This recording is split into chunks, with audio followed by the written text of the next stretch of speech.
Buenas tardes a todos, bienvenidos al último panel digital en español del Insurtech LATAM Forum. Hemos compartido todo el día de hoy y toda la jornada de ayer muchos paneles, muchas conferencias y hemos llegado al último, que se denomina ¿Existe una burbuja de Insurtech? En el siguiente panel veremos que algunas Insurtechs perdieron el 90% de su valuación en 18 meses.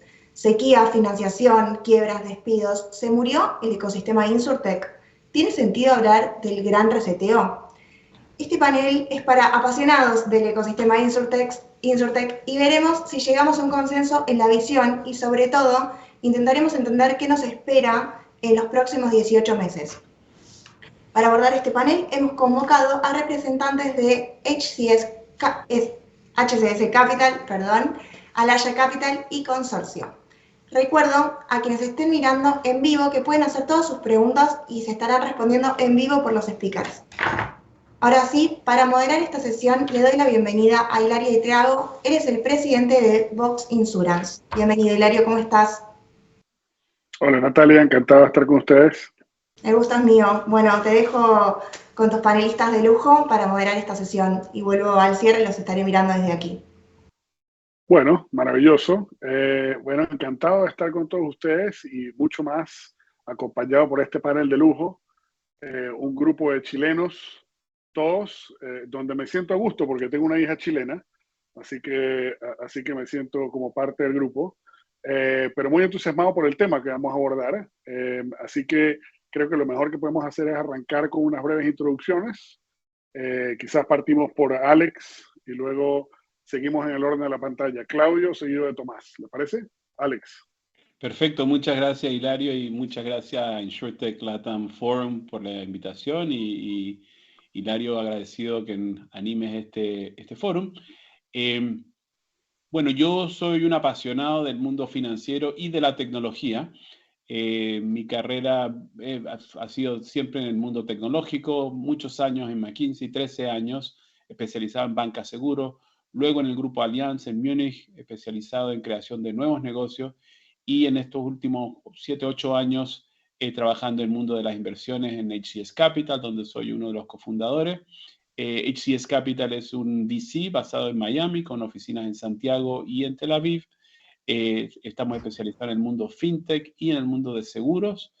Prácticamente todos los socios de HCS son personas que vienen del mundo de seguros, ya sea del actuariado, de la tecnología y obviamente todos con bastantes años de experiencia en VC, lo que ha sido fenomenal estos últimos años, y vamos a hablar un poquito de lo que está pasando ahora.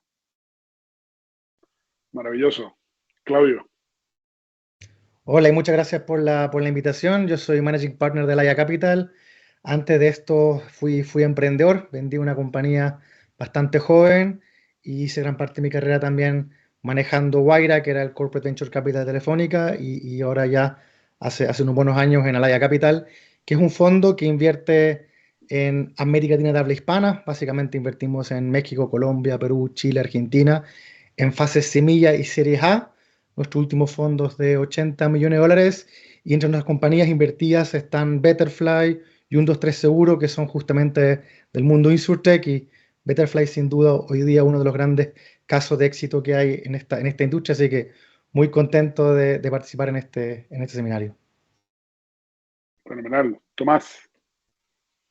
Hola a todos, muy buenas tardes. Mi nombre es Tomás Zavala, yo soy el gerente de desarrollo corporativo de Consorcio. Consorcio es una empresa líder en el mundo financiero, es uno de los líderes en Chile y además el número uno en la industria de seguros con más de 100 años de experiencia.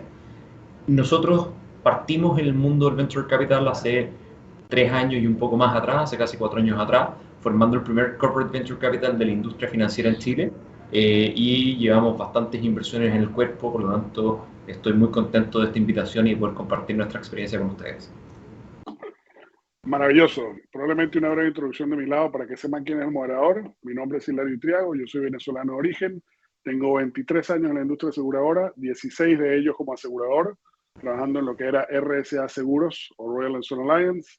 Fui Chief Operating Officer en el mercado chileno cuando compramos la compañía de seguros Cruz del Sur, y luego pasé a ser Chief Operating Officer de Latinoamérica y finalmente CEO. Me tocó liderar la venta de lo que era RSA al grupo Suramericana. Luego de eso, dedicado a temas de InsurTech, y muy contento de tener aquí a este grupo de experimentados inversionistas, porque Box Insurance estará buscando su serie B a principios del año que viene, con lo cual ya tengo 3 contactos a quien tocar. Box Insurance es un cyber MGA canadiense basado en Toronto, con oficinas en Miami, Dubái y Zurich. Así que fascinado de estar acá, y bueno, vamos a darle partida a esto porque yo creo que la conversación va a estar bien entretenida. Y como decía Natalia al principio, la temática es, existe una burbuja en InsurTech, pero un poco pasando a lo que ha ocurrido recientemente con la caída del valor de ciertas InsurTech muy emblemáticas como Lemonade, Root, etc. La pregunta es si existe o si efectivamente ya explotó la burbuja, y qué significa eso para el entorno InsurTech en el que nos desenvolvemos. ¿Por qué no partimos ahora en orden inverso y Tomás nos da la partida?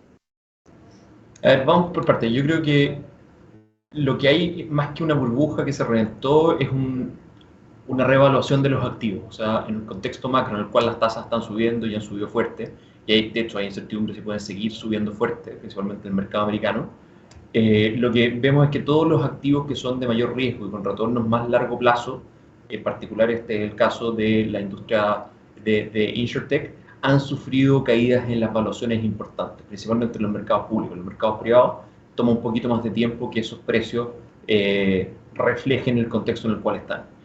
Cuando miramos los casos en particular que mencionaste, lo que yo veo por lo menos es que son compañías en las cuales requerían ajustes importantes en su modelo de negocio y que a nivel de unit economics no tenía tanto sustento las valuaciones a las cuales estaban llegando.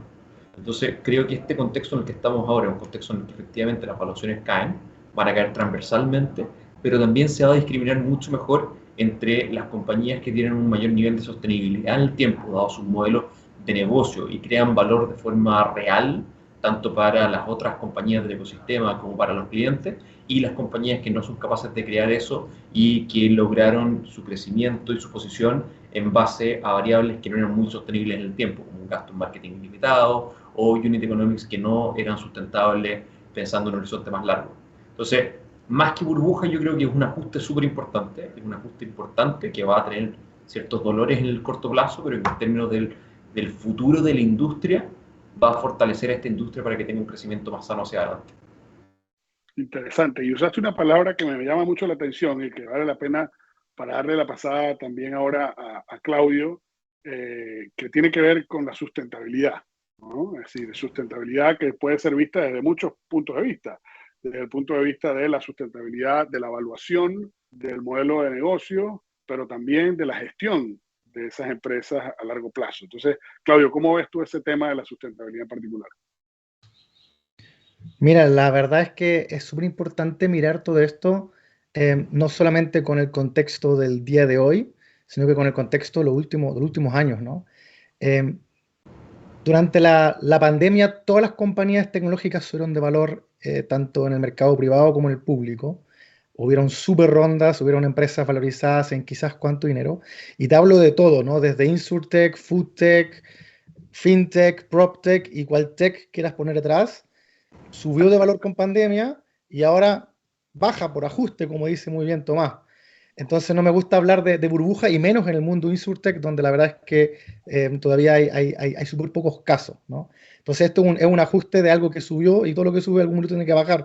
Tampoco significa que vaya a quedar eternamente abajo, sino que probablemente va a volver a subir también. Y como todo en la vida, se va a empezar a tener, ¿no?, una cierta subida y bajada y montaña rusa, como ocurre con la tecnología. Y voy a tu pregunta con el tema de la sustentabilidad o la sostenibilidad de estos modelos. Una cosa que yo aprendí de manera dura en este negocio del Venture Capital es que esto es un juego de largo plazo, de muy largo plazo, de 5, 10, 20 años, el de las compañías tecnológicas, ¿no? Y por eso uno tiene que abstraerse a veces del momento, del día exacto y del mes exacto en el que estás, porque tienes que siempre preguntarte, con todas las compañías que uno invierte, incluía las InsurTech, si están haciendo una disrupción a largo plazo, si están haciendo un cambio en la calidad de vida de las personas y si están teniendo una propuesta de valor real. Si esas cosas pasan, esas compañías van a sobrevivir cualquier crisis y van a ser finalmente disruptores de industrias. Lo que a mí me queda claro, y estoy convencido, por lo menos conociendo mucho el mercado latinoamericano, es que no estamos ni siquiera en el primer metro de la maratón de lo que significa la disrupción en seguros mediante tecnología en la región. Quedan miles de kilómetros por recorrer y estoy convencido de que de aquí a 5 a 10 años la industria de los seguros va a ser muy distinta como la conocemos hoy día y eso va a ser gracias a tecnología. Y ahí, este momento de hoy de crisis e inflación va a ser una mera anécdota en esta historia.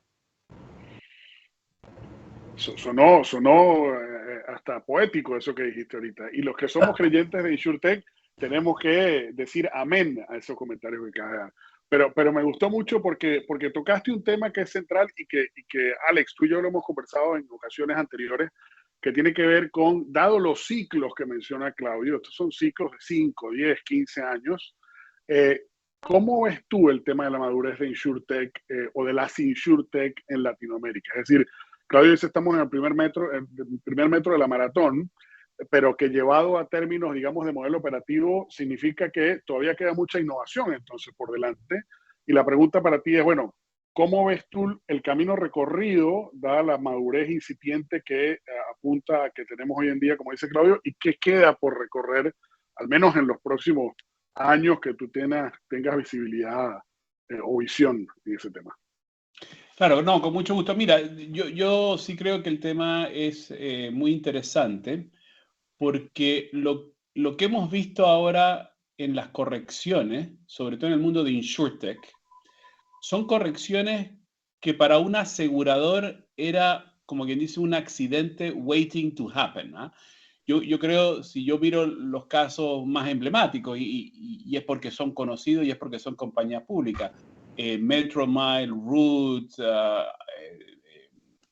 Lemonade, las correcciones de su valuation yo no creo que tienen que ver mucho con lo que está pasando en el mercado financiero, sino que los inversionistas se dan cuenta de algo que podría haber sido bastante claro desde el principio, que es en seguros, las grandes disrupciones, en mi opinión, vienen de la distribución. Tú puedes distribuir de una forma mucho más eficaz y por ende más barata. La distribución en seguro es carísima. Uno paga típicamente un 20% de las primas y a veces mucho más en seguros de garantía extendida, seguros de viaje, etcétera. Puede pagar hasta 50, 60% de comisiones para la venta de un producto. Viene por ahí, por la distribución. Viene por el cálculo de riesgo, qué es un buen riesgo, qué es un mal riesgo, qué es un riesgo que hay que adaptar el precio para que sea aceptable. Y obviamente viene de todo el modo operatorio que hay detrás, gestión de claims, etcétera. Y todo esto en un objetivo de darle una experiencia de altísima calidad al cliente, ¿ya? Si esas piezas no conjugan, a un momento dado esto se cae. Y estas correcciones la hemos visto en el mundo tradicional de compañías de seguros, y compañías de seguros que quiebran en muchos lugares del mundo existen. De hecho, en Chile estamos en una situación donde las ISAPRES, por razones más políticas que financieras, llega un momento donde si el riesgo no se puede poner un precio normal, el balance sheet de una compañía colapsa. Yo creo que eso, en mi opinión, es sobre todo lo que estamos viendo como correcciones. Ahora bien, cuando uno ve todo lo que está pasando en innovación, el uso de la inteligencia artificial real para poder discernir buen riesgo de mal riesgo, déjame detenerme ahí 2 minutos. Nosotros como inversionistas tenemos 2 compañías que están creando cosas increíbles en estos 2 mundos. Una en el mundo vehicular, Joycar.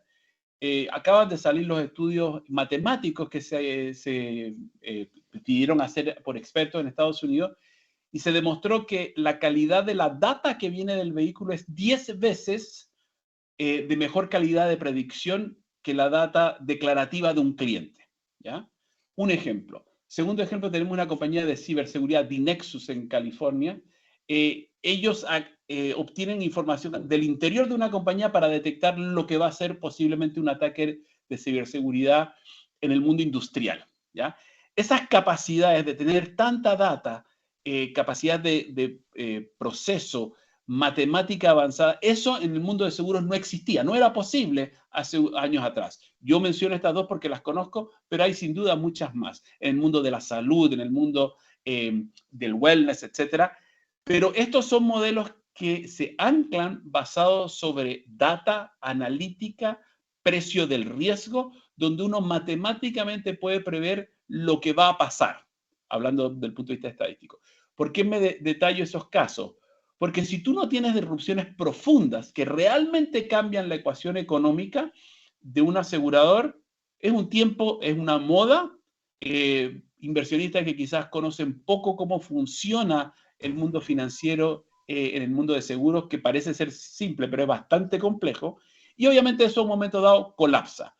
Pero la capacidad de cambio que tiene la tecnología, ya sea matemática, de proceso, etcétera, en el mundo de seguro, creo yo, y concuerdo con Claudio, estamos empezando a ver las grandes disrupciones que esto está generando.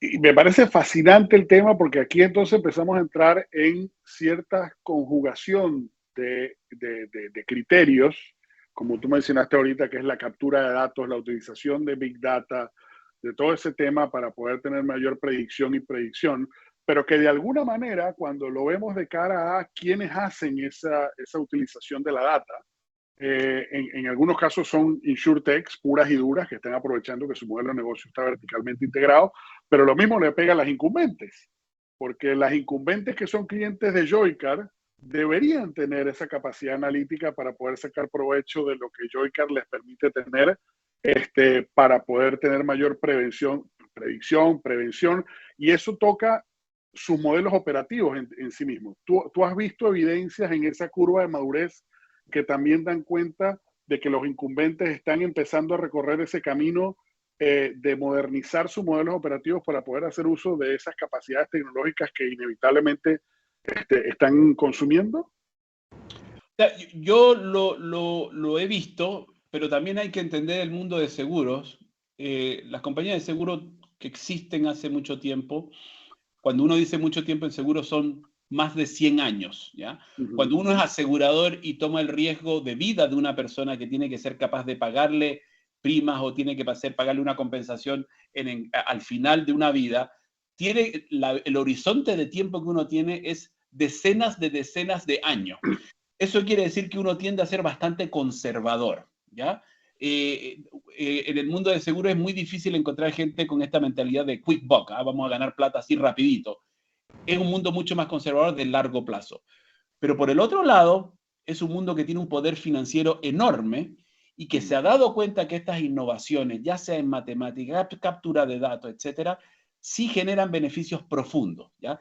Y sí vemos muchas de estas compañías, algunas no tan antiguas, pero como Geico, Progressive, que son las que primero van utilizando esta data para predecir riesgo. Grandes actores como Allianz, Zurich, etcétera, también se empiezan a equipar rápidamente. Hemos pasado el tipping point donde podemos definir una compañía de seguros que no ha adoptado tecnología o cambio digital, si lo podemos llamar así, a compañías que sí lo han hecho. No, yo creo que todavía no estamos en eso, pero es, en mi opinión, de lo que yo conozco de mis ex colegas que trabajan en muchas compañías de seguro en el mundo, creo yo que para mí se me hace imposible identificar una compañía de seguros que no haya empezado esta transformación. Súper interesante y además muy alineado con una conversación que yo tenía esta semana o la pasada con Sebastián Davini, que ustedes todos los deben conocer, el CEO de Chile Consolidada, buen amigo. Y él decía que buena parte del desafío que ocurría en la interacción incumbente InsurTech pasaba por la capacidad de gestionar de manera industrial unos a los otros. ¿No? Tanto poder consumir de manera industrial la parte tecnológica como también para la InsurTech ser capaz de colocar tecnología para hacer escalada a nivel industrial a los volúmenes que compañías de ese calibre tienen que cubrir. Así que me parece súper interesante lo que mencionas y me volteo entonces un momentico a Tomás, porque Tomás, tú estás en una compañía, tú estás en un incumbente de alguna manera, y la pregunta para ti, que probablemente me contestas lo mismo que Alex, pero vale la pena hacer la pregunta porque tú estás metido en el día a día, es si han habido algunos cambios o se ha empezado a recorrer algunos cambios producto de esta transición en consorcio, ¿por dónde han empezado? Es decir, ¿dónde los has visto que se están manifestando dentro de la organización esos cambios? A ver, varias cosas. Primero que nada, yo concuerdo con Alex, o sea, todas las compañías algo están empezando a trabajar en este mundo, algo están empezando a avanzar en esto. Nosotros cuando partimos con la idea de armar un Corporate Venture Capital lo hicimos con la lógica de lograr acercamiento a la innovación, acercamiento a la tecnología y acelerar la velocidad a la cual estábamos innovando, entendiendo que esto es una más de las acciones dentro de un portafolio de acciones importantes que nos iban a ayudar a volvernos más competitivos y, volviendo a una de las conversaciones que tuvimos al principio, con una gestión más sostenible en el largo plazo. Efectivamente pasa lo que Alex decía, que las compañías de seguro son compañías de muy larga data y que piensan en horizontes muy largos.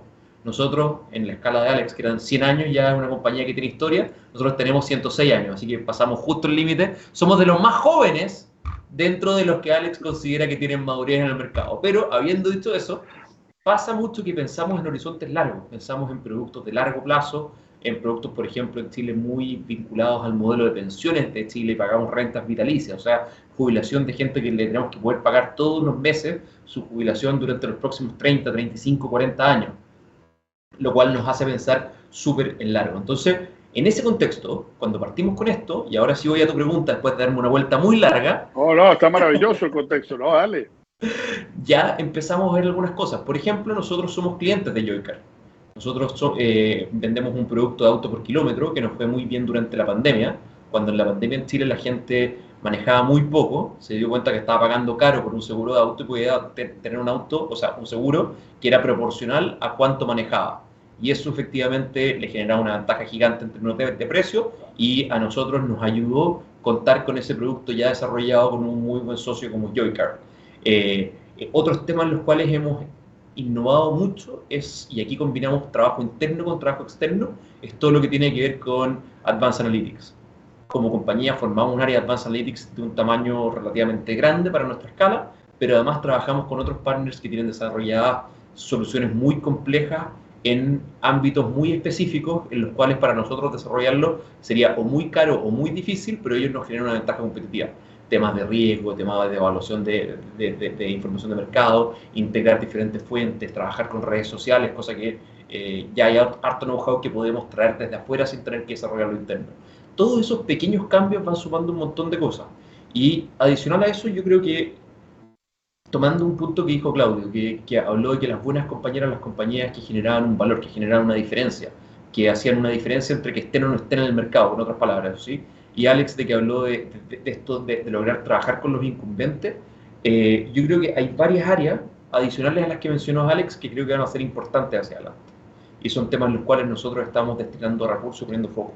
Uno que tiene que ver cómo pasamos de un risk management, o sea, de un entendimiento del riesgo a un entendimiento superior, gracias a analítica avanzada, y después hace gestionar ese riesgo.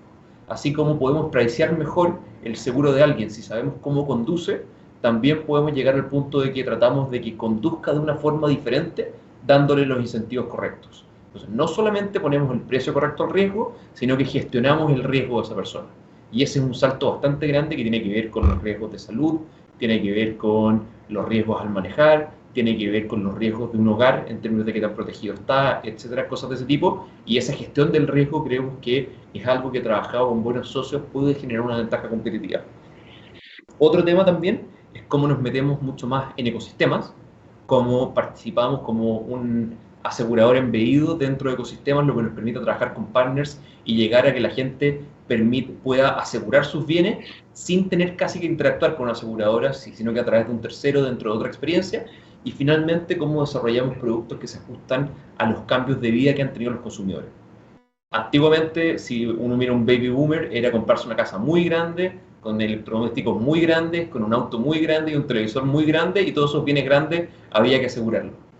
En la medida que cambia el estilo de vida de los consumidores, la lógica de que requieren protección sigue estando ahí, pero qué cosas necesitan protección pasa a ser diferente, y pasa a ser más relevante proteger un viaje, proteger la salud, proteger una mascota, etc. Y ahí también está, y aquí cierro, otro de los desafíos que tienen las compañías, que es cómo adecuamos los productos, cómo desarrollamos productos nuevos para necesidades diferentes a las que tienen los consumidores ahora. Y un poquito parafraseando lo que tú estás diciendo, porque me parece súper interesante el ejemplo con el tema de Joycar, pero igual lo podemos hacer con una cantidad de otras propuestas de valor que usen data, y sobre todo data interactiva, ¿no? La data de conducta de manejo, la data de mi exposición a riesgo a nivel cyber, la data, etcétera, etcétera, ¿no? Pero hay un tema ahí bien interesante que solo para agregar, primero me parece fascinante el punto de claramente movernos de ese mundo anticuado de ingeniería de riesgo por risk assessment a gestión de riesgo por risk management. Son probablemente algo muy, muy parecido, pero que realmente en la práctica tiene que tener una distinción importante porque de lo contrario no se puede gestionar bien ni proactivamente. Pero eso también nos lleva al punto, y ahí es donde quiero llevar a Claudio con la siguiente pregunta, eso nos lleva también al punto de que cuando hacemos gestión de riesgo, cuando hacemos risk management, también entonces estamos entrando en un modelo mucho más interactivo con el cliente. Porque no se trata solamente de que yo, o en este caso tú, pues consorcio, sepa cuál es la conducta de manejo del portafolio de sus clientes que tienen seguro por kilómetro, sino que ustedes también le informen al cliente, sobre todo el que tiene una conducta de manejo que puede mejorar, cuáles son los tips o cuáles son las formas en que lo puede hacer para que tu portafolio sea inclusive más rentable y mejor gerenciado. Eso es algo que creo vale la pena pensar, porque eso va a ser cada vez más verdad en la medida en que usemos riesgos que son más interactivos, ¿no? Y con eso voy a la pregunta que te quería hacer, Claudio, y es, tú comentaste hace poco que tú eres inversionista en Betterfly, etcétera. ¿Tú ves ese modelo de gestión de riesgo en ese mundo de Betterfly o cualquier otra compañía que pueda ser mejor ejemplo entre las que tú has invertido? Totalmente, y ahí voy a tomar un poco la frase que decía Alex, que tiene que ver con que ya no es solo el riesgo y el seguro, sino que es también cómo lo distribuyes.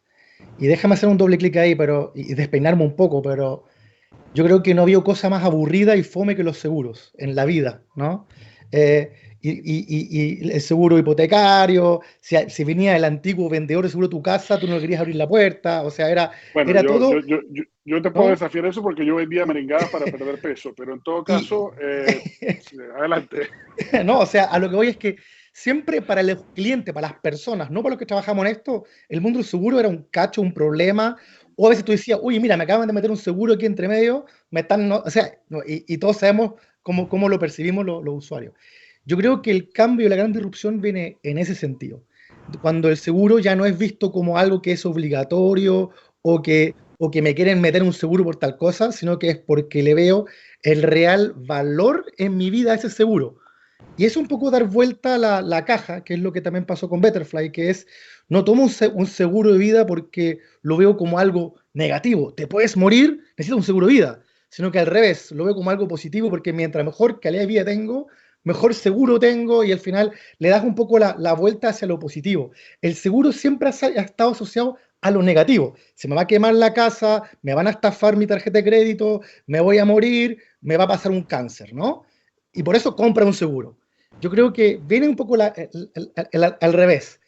¿Cómo un seguro es de cara a las personas visto como algo positivo? Mi mascota, tengo un seguro para mi mascota para que ante cualquier cosa la voy a llevar y está todo incluido. Ya no es un seguro de viaje porque me puedo enfermar, es un seguro a lo mejor de trabajo remoto, porque puedo estar en varios países a la vez. Es un seguro como el caso de Betterfly, que mientras más deporte hago, mejor y mi cobertura. O sea, empieza a haber una disrupción, llevándolo al lenguaje de Alex, como distribución, ¿no? De llegar. Pero tiene que ver con la propuesta de valor a las personas. Que cuando a mí me toque venderle algo a mi pareja, a mi abuelita o a mi mamá, no sea en, uy, te puede ocurrir una tragedia, sino que sea desde el punto de vista positivo. Y yo creo que para ahí va a ir gran parte de la disrupción, justamente apalancado por la tecnología, la inteligencia artificial y un montón de cosas que vienen detrás que permiten que eso pase. A mí lo que no me cabe duda alguna, y aquí sí me las puedo dar de futurólogo, es que los que no hacen ese cambio se van a quedar atrás y van a desaparecer en el largo plazo. Súper interesante, súper interesante. Y bueno, eso, habiendo tocado el tema de, digamos, cuán vieja era una compañía de seguros vieja, yo en todo caso le gano a todos ustedes porque trabajé en una compañía de seguros que se fundó en 1710, con lo cual Consorcio es un teenager, todo esto. Pero pensando fíjense lo interesante de ese comentario, porque pensando en una industria donde los incumbentes, particularmente los carriers, ¿sí? Pueden ostentar de haber durado muchos años por habida cuenta de lo que decía Alex, ¿no? Gestión de riesgo, conservadurismo, etcétera, etcétera. La pregunta es, ¿qué características entonces debe tener una InsurTech que no solo se mide en 5, 10, 15 años desde el punto de vista de inversión, sino que por ahí pueda aspirar inclusive a ser una organización de 100 años? ¿Qué características creen ustedes que debe tener una InsurTech para que pueda jugar ese long game, esa mirada de largo plazo como organización? Y cuáles son esas características bases que debería tener la organización, ya no solo hablando de tecnología, sino como organizaciones que las InsurTech deben madurar para llegar allá. No sé, Alex, si quieres arranca tú con eso. Con gusto, sí. Mira, no, el punto es el punto que nosotros como inversionistas estudiamos cuando vamos a estudiar una compañía, ¿ya? Y yo siempre le recuerdo a nuestros equipos y sobre todo a los startups de no confundir la palabra valor y valuation. Suena igual, bien diferente, ¿ya? Para mí, crear valor es usando los ejemplos que daba Claudio y también que estuvimos hablando al principio, es dónde se crea un valor para el cliente, para el que toma el riesgo, ¿ya? Tomás lo mencionaba a través de esta definición de ecosistema. ¿Dónde puedes crear valor? Déjame tomar ese ejemplo.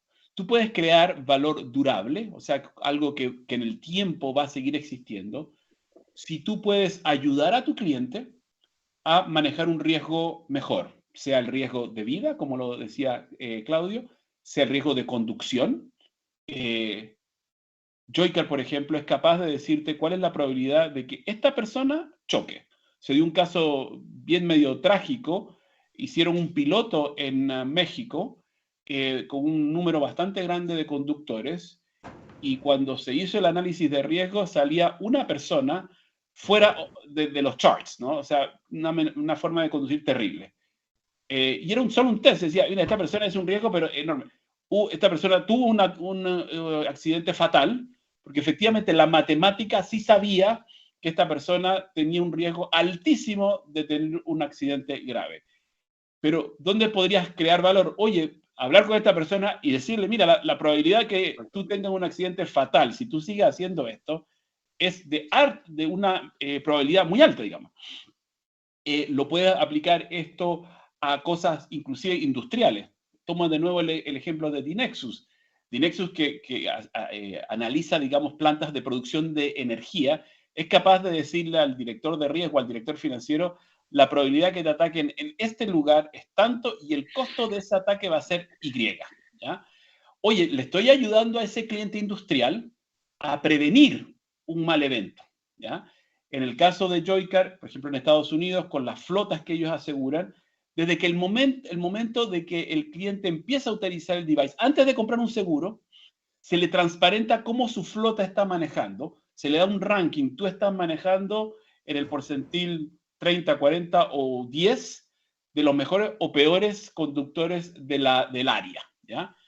Y nada más dándoles información, porque no hay seguro de por medio todavía, la gente empieza muy rápidamente a corregir sus hábitos de conducción, ¿ya? Entonces, son ejemplos de qué quiere decir crear valor. Estos son los ejemplos en la distribución, en los ecosistemas, hay muchos otros ejemplos, pero si tú eres startup y entiendes que tú estás creando ese valor, y no que yo hablo del valor, sino que yo puedo demostrar que creé valor en mejorar el riesgo de algo, riesgo industrial, riesgo personal, etc.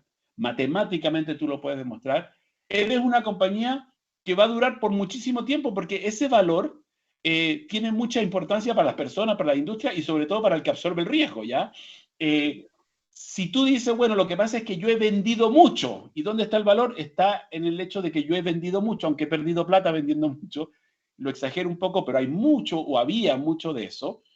Claramente eso no es sostenible ni siquiera en el mediano plazo, como lo hemos visto, y eso obviamente no tiene un futuro. Ahora, un momento dado, estas compañías de tecnología, de startup, sí me parece que muy probablemente muchas de ellas van a ser absorbidas por grandes actores, ya sea tecnológicos o de seguro, porque en este negocio de los riesgos se necesita muchísima escala, ¿ya?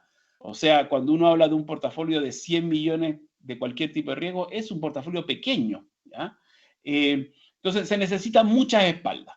Ahora, puede haber también casos, y espero que los haya, de compañías que van creciendo y creciendo y que tienen esta capacidad de mostrar el valor, que sí van a llegar a IPO y van a ser quizás los futuros aseguradores 7.0.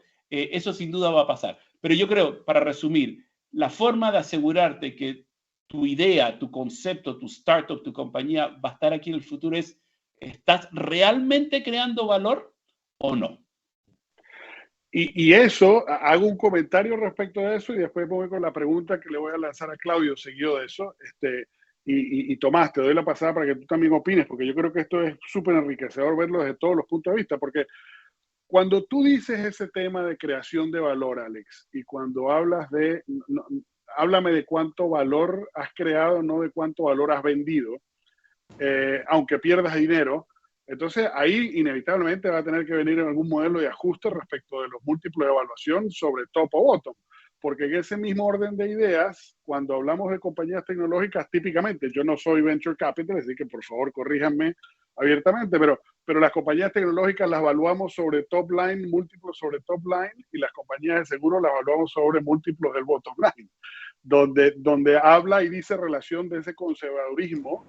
Y no me sorprende que además haya mucha compañía de seguro de más de 100 años, 200, lo que sea.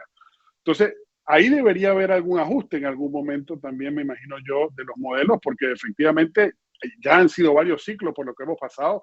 Los que tenemos suficientes canas, y las mías son evidentes, vimos la burbuja del 2000 y seguidas, y muchas bajo los mismos criterios, ¿no? Unas grandes evaluaciones que después traen correcciones, que después siguen, ¿no? Eso es un comentario que, a menos, Alex, que tú estés en completo desacuerdo, me muevo y le hago la pregunta a Claudio. Y solo para agregar un punto, perdón, con respecto a eso mismo. No es solamente que las compañías de seguro se miren por bottom line. Las compañías de seguro en gran parte se miden por lo que tienen en el balance, más que el bottom line. Como son negocios de leverage alto, en Chile regulatoriamente puede ser hasta 20 veces, por ejemplo. Y además son de contratos de largo plazo, o que tienen parte importante en contratos de largo plazo. A veces el top line y el bottom line no son tan relevantes al momento de evaluar una compañía como lo que es el balance. Y por lo mismo, cuando uno piensa en qué tipo de insurtech son las que van a durar en el largo plazo, yo creo que pueden haber algunos ejemplos, pero probablemente van a ser bastante pocos, de compañías que logran construir el balance que les da la sostenibilidad para ser una gran aseguradora que dura 100 años en el tiempo, etcétera, etcétera. Que, otra vez, creo que las aseguradoras han durado mucho, no por la capacidad de innovar y crecer constantemente, sino que por la robustez y la seriedad que se requiere para participar exitosamente de esta industria en el largo plazo.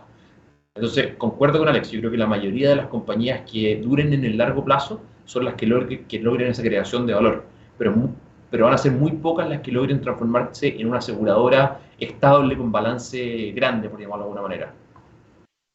No, está buenísimo y concuerdo contigo plenamente, sobre todo en una compañía de vida, donde el balance es clave. Claudio, entonces, hacia donde quería ir contigo, estamos entrando en una conversación, y perdonen si insisto con este punto, pero es que me parece súper relevante, en donde cuando yo, Joycar, sé la conducta de manejo de mis clientes y quién tiene mayor probabilidad de accidente y quién no, etcétera, etcétera, ya no es tanto un rol mío o de mi cliente, en este caso el incumbente, sobre el tema de distribución, porque ya el cliente es mío, ya lo conozco, lo capturé, de hecho estoy capturando datos, pero más en un tema de servicio, es en un tema de proactividad, de gestión de riesgo, otra vez que estamos diciendo, para que efectivamente ese cliente esté bien servido y bien protegido. Ahora, más allá de los ejemplos de Joycar, que Alex ya no nos ha dado varios, ¿en qué otros segmentos ves tú como inversionista o has visto tú que ese tipo de ejemplos se repite? Y obviamente más allá del de Betterfly también, ¿no? Porque ese ya lo conoce. Mira, para responderme la pregunta, yo creo que esa compañía Insurtech que están a lo mejor naciendo ahora y que va a durar 100 años, según yo, tiene que cumplir 3 características. Primera, estar muy centrado en el cliente. Y este eslogan está en todos los corporativos de todo el mundo, ¿vale? Pero de verdad centrado en el cliente, estando cerca de él y no tratándolo simplemente como un número más dentro de un Excel. Por eso Nubank le está ganando a Itaú. Por eso Corner Shop le gana a Cencosud. Porque está 100% pensado y compenetrado en darle una mejor propuesta de valor y servicio a ese cliente. Lo mismo en los seguros. ¿No? Pero esa cercanía de decir estoy construyendo un producto y el cliente está en el centro de verdad es la primera característica. Después te voy a dar un ejemplo de esto. Segundo, son Insurtech que van a pasar de ser de un producto y se van a convertir en plataformas. Betterfly arrancó con el producto de seguro de salud y hoy día es una plataforma de bienestar que tiene mucho más productos que solo eso. Y tercero, son compañías cuyo corazón es la tecnología, no los seguros ni las finanzas. Eso es según yo lo que va a pasar. O sea, y cuando digo corazón tecnológico es que constantemente vas a mejorar tu tecnología, vas a ocupar computación cuántica el día de mañana y tu corazón, como esencia, es la tecnología. Son, según yo, las 3 principales características para esa compañía de Insurtech que nace hoy día y que va a vivir 100 años. Déjame darte un ejemplo inventado. Tienes hoy día compañías que hacen seguros de viajes, ¿no? Que conocen muy bien para dónde viaja Alex, cuándo viaja y que de alguna forma le dan un seguro para esos días de vacaciones. Probablemente Alex no está viajando por vacaciones, está viajando a Santiago porque pasa cada 3 semanas en una forma de trabajo remoto. Eso, la compañía de seguro de viaje ya no lo sabe. Si lo habría preguntado, habría tenido claridad con Alex, sabría, no, en realidad Alex es un trabajador remoto. Perdón, Alex, que te ocupe de ejemplo, pero es que me cae calzadísimo. Ese trabajador remoto está a lo mejor viviendo en un Airbnb, está a lo mejor viviendo en un hotel. Su seguro no debe ser solo de salud, su seguro a lo mejor también debe ser de asalto, debe ser de etcétera. Alex no está viajando solo, con él viaja a lo mejor su hija. Entonces no es un viajante de vacaciones, es una familia. ¿Cómo estoy asegurando a ese trabajador remoto y a su hijo y a su hija? A lo mejor Alex incluso está arrendando un auto para reunión de trabajo. No es un auto que va a tomar de vacaciones, es un auto para ir de una reunión a otra. ¿Te fijas cómo un producto que se llama seguro viaje puede transformarse en una plataforma para el trabajador remoto y ser completamente integral? Eso lo logra solo, efectivamente, conociendo a Alex y estando muy cerca de él. Y no solo haciendo un seguro viaje, sino que haciendo algo cada vez más ad hoc a ese nuevo Alex que es un trabajador remoto. Y eso es una plataforma.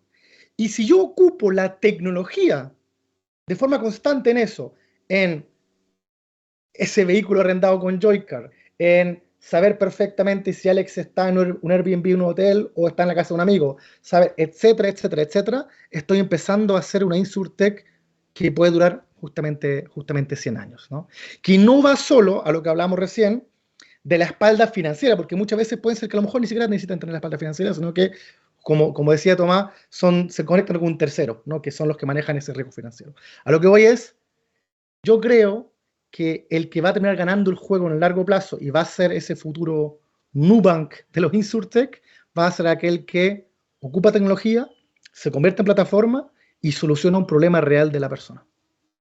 Maravilloso, Maravilloso. Y vamos ahora a movernos a que aquí entró una pregunta, porque como que hemos sido muy futurólogos y entonces ahora la gente empezó a preguntar, está todo muy bueno, pero a ver, ¿cuál es el futuro inmediato de los seguros? Y creo que la pregunta es buena, es decir, y déjenme cambiarla un poquito para ponerle un poquito más de picante. ¿Quién creen ustedes que está ganando en el mundo moderno de los seguros, en el mundo actual que está en ese proceso de transición? ¿Quién está ganando en ese mundo? A ver quién se echa el agua primero. O sea, yo me puedo echar al agua porque es una pregunta bien amplia y la respuesta va a ser bien genérica. De los grandes actores internacionales, Allianz, Zurich, Generali, etcétera, yo creo que todos han entendido la importancia de esta transformación. Y mira, tengo el ejemplo de Zurich, porque los conozco de hace muchos años. Ellos hicieron hace poco un concurso a nivel mundial para encontrar las 12 InsurTech que ellos identifican como las que van a transformar más profundamente el mundo, ¿ya? O sea, mira el nivel de ambición. Entraron 2.800 compañías y las fueron cortando por continente, etcétera, y llegaron las 12. De hecho, a orgullo de Chile, hay una chilena que es Lisa InsurTech, que hace el proceso de claims, ¿ya? La única de Latinoamérica, hay 2 solamente del continente americano. Y en esa reunión, digamos, este workshop que hacen, traen a gente como Steve Wozniak, uno de los fundadores de Apple, el CEO del grupo, etc. Y me decía el CEO de Lisa, Gino Bustamante, oye, yo no sabía ni siquiera cómo sentirme porque estaba delante del CEO de uno de los grupos financieros más grandes del mundo, ¿ya? Eso para mí es tomar la innovación en serio, ¿ya? O sea, cuando el CEO y sus C-levels invitan a toda esta gente a Zurich, le dan una semana con el hotel que es el hotel del centro de formación del grupo Zurich, es que realmente quieren absorber todos estos genes de transformación.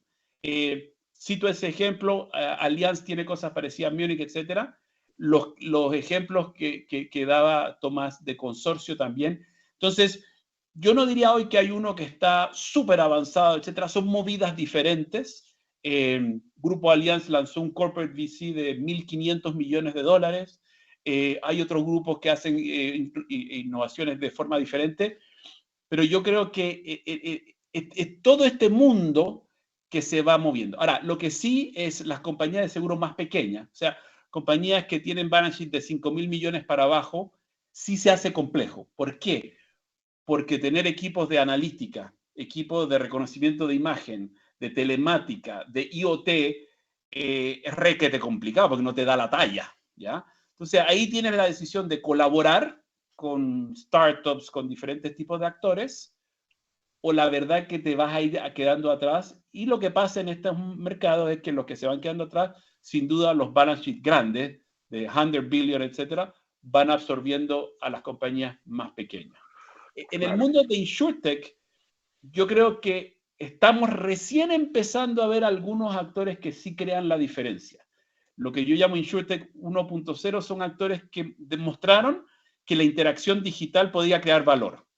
Lemonade, etcétera, fue yo creo que el campeón de demostrar esto, que nos despertó a todo el mundo de seguro y decir, oye, este cliente quiere un servicio digital. Podemos criticar todo el resto, que el precio del riesgo estaba equivocado, el precio de distribución estaba equivocado, todo lo que tú quieras, pero lo que sí fue realmente una revolución fue esta interacción digital, ¿ya? Esa es la 1.0, donde desgraciadamente el sustento financiero no era lo suficientemente fuerte y quizás van a poder transformarse y mejorar eso. Las 2.0, y pido disculpas por de nuevo utilizar el ejemplo de Joica, pero es matemáticamente sorprendente. Joica en Estados Unidos trabaja en el mundo de flotas. Ese negocio en Estados Unidos no ha ganado costo de capital por los últimos 10 años. El promedio de la rentabilidad de ese segmento es menos 10%. Los 25%, o sea, el top quartile, gana alrededor de 5%. La matemática que sale de los datos de Joica muestra que son capaces de ganar por lo menos 10% de margen multiplicando el return on equity de 2.5 veces, ¿ya? O sea, y si hacemos este ejercicio con una compañía de ciberseguridad o una compañía de wellness, llegamos a esos números. Entonces, tú tomas un portafolio de seguros de 1.000, 2.000 millones de dólares de seguro vehicular o de seguros de vida, y tú le multiplicas por 2 veces y media la rentabilidad en return of equity, es una explosión de valor. Eso son las transformaciones que estamos empezando a ver. Maravilloso.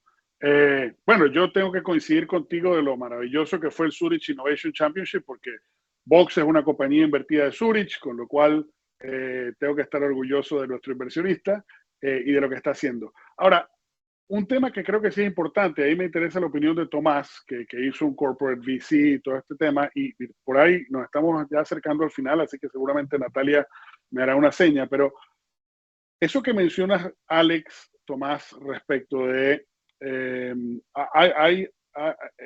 el ecosistema o el desarrollo del ecosistema InsurTech tiene distintos cortes. Hay el corte del Zurich Innovation Championship, hay el corte un poco de los corporate VCs, como tú mencionaste, de los VCs tradicionales como Claudio y Alex, pero también está el de digamos, el segmento menos multinacional, menos grande, por llamarlo de alguna forma, que igual quiere innovar y que igual hoy en día con la democratización de la tecnología, el desarrollo tecnológico, a lo mejor Alex está en desacuerdo conmigo, pero la calidad del desarrollo tecnológico en Argentina es tan bueno como el de la India, igual que como el de Silicon Valley en Israel. A ver, en orden de promedios me refiero. Y en consecuencia sí hay oportunidad para los chicos igualmente poder innovar, igualmente poder tener acceso a la innovación y poder competir, ¿no? Lejos de sencillamente esperar a que se les baje el switch porque ganaron los grandes que tienen la gran espalda. ¿Tú crees que eso es verdad? ¿Tú crees que eso es posible? Y si es posible, ¿dónde ves tú los espacios de innovación para que eso se masifique? Es decir, para que hayan 20 micro Zurich Innovation Championship de parte de aseguradoras o carriers o incumbentes locales que quieran hacer sourcing de innovación para poder modernizar el segmento y no dejarse pisar. Buena pregunta. Yo creo que al igual que en el ejemplo anterior, me alegro que como consorcio sobrepasamos el límite que Alex nos puso. Alex nos va poniendo límites y lo vamos pasando una y otra vez. Habló de 5.000 millones, nosotros tenemos, dependiendo del tipo de cambio, un poco más de 11.000 millones, así que estamos salvados. Gracias, Alex. Habiendo dicho eso, yo creo que efectivamente este es un juego en el cual las apuestas grandes las pueden pagar los players realmente grandes. Algo como el evento que Zurich organizó es algo que está fuera de la escala de lo que pueden hacer los players locales por acceso a talento, por acceso a redes globales, etcétera, lo cual nos pone en ese aspecto en una desventaja relativa. El contrapunto de eso es que en el caso de compañías como Consorcio, que somos el incumbente local, por llamarlo de alguna manera, sí tenemos un acceso bastante privilegiado al talento de esta región y en particular al talento que hay en Chile. Entonces, si bien estamos en esa desventaja relativa con la escala global, en términos de la capacidad de gestión y el acceso local, estamos muy bien posicionados. Ahora, yendo en particular a tu pregunta, yo creo que hay áreas en las cuales la pregunta de si lo construyo o si colaboro va variando dependiendo del tamaño, el impacto, y hay que mirarlo con una óptica más estratégica. Para nosotros hay un montón de áreas en las cuales estamos claros que nuestro foco no va a ser desarrollar, sino que va a ser trabajar con terceros. Por ejemplo, todo lo que tiene que ver con áreas específicas de analítica avanzada, todo lo que tiene que ver con dispositivos o con ecosistemas que nos permitan, por ejemplo, el caso de Joyker, que hemos conversado harto, que es una muy buena compañía que nos permite productos diferentes y manejar el riesgo diferente, o el caso de, por ejemplo, ecosistemas de bienestar, de viajes, comunidades, por ejemplo. Hemos trabajado harto y estamos avanzando en algunos temas con ecosistemas de gestión de comunidades. En Chile existe el término condominio, por ejemplo, que son estos barrios cerrados, como dicen en otras partes, y que tienen un montón de cosas. Hay empresas que ya están dando servicios y generan ecosistemas de esto, o de administración de edificios, y ahí el seguro no entra como, o las aseguradoras, no entramos como la compañía que genera un ecosistema, pero sí queremos ser el mejor socio de esos ecosistemas. Entonces, va a depender mucho caso a caso, pero esas oportunidades de colaboración con terceros tienen que estar ahí y particularmente nosotros creo que estamos muy bien posicionados para ser un buen socio con respecto a su ecosistema. Fenomenal. Bueno, ya toca ir redondeando, y yo como soy moderador y organizo aquí la fiesta, pues me tomo la ventaja de hacer una suerte de resumen, pero que tiene que ver mucho con lo que ustedes tres, con una mirada experta, con una mirada visionaria, han mencionado hasta ahora, pero que yo lo voy a extrapolar un poco más. Y es que al final del día, sobre todo para la audiencia que nos está viendo, al final del día, lo que todos estamos tratando de hacer con este mundo y este ecosistema InsurTech es, más allá de modernizar a la industria, es hacer que la industria avance. ¿Por qué? Porque mientras más avance la industria de los seguros con InsurTech, pues habrán 300 años más por delante. Y lo importante de eso es que el foco que no hay que perder de vista, y creo que todas las empresas que hemos mencionado en esta conversación lo buscan lograr, es que siempre tengamos una mayor penetración de los seguros en nuestros países. Porque la realidad es que mientras más personas tengan un seguro, más seguro será su futuro. ¿Por qué? Porque protege valor, porque genera valor y porque desarrolla las economías de nuestros países. Y yo creo que al final del día eso es lo más importante, con lo cual, como bien dijeron ustedes a lo largo de esto, burbuja o no burbuja, es un journey, es un camino que se está recorriendo, queda mucha innovación por delante y hay una gran oportunidad para que esto siga creciendo y tengamos 100, 200, 300 más años de la industria aseguradora. Yo les agradezco por la oportunidad de haber podido moderar este panel. Son ustedes todos genios en sus segmentos. Ha sido un gusto y con eso le paso la palabra a Natalia. Bueno, muchísimas gracias, Hilario, y muchísimas gracias a los cuatro por este excelente panel y por su tiempo. Fue un honor para nosotros tenerlos acá. Nos llegaron un montón de mensajitos de gracias, de corazoncitos, de caritas felices, así que nada, realmente muchas gracias, fue muy lindo escucharlos y muy interesante. Les agradezco mucho a ustedes y a todos los speakers, a los más de 75 speakers de lujo que nos acompañan en digital y en presencial mañana, a los media panels y apoyos institucionales que nos apoyaron con la difusión, a todos los sponsors que hacen posible y habilitan el desarrollo de estos espacios, de estos encuentros de aprendizaje y de crecimiento. Y por último, muchas gracias a ustedes, los más de 2.600 ya asistentes que nos acompañan desde distintos rincones de Latinoamérica. Los esperamos mañana a todos en el evento presencial en Brasil, desde las 8 de la mañana hasta las 18, para vernos, charlar, compartir paneles, compartir cafecitos y cerrar con un lindo cóctel. Nos vemos. Muchísimas gracias a todos. Luego.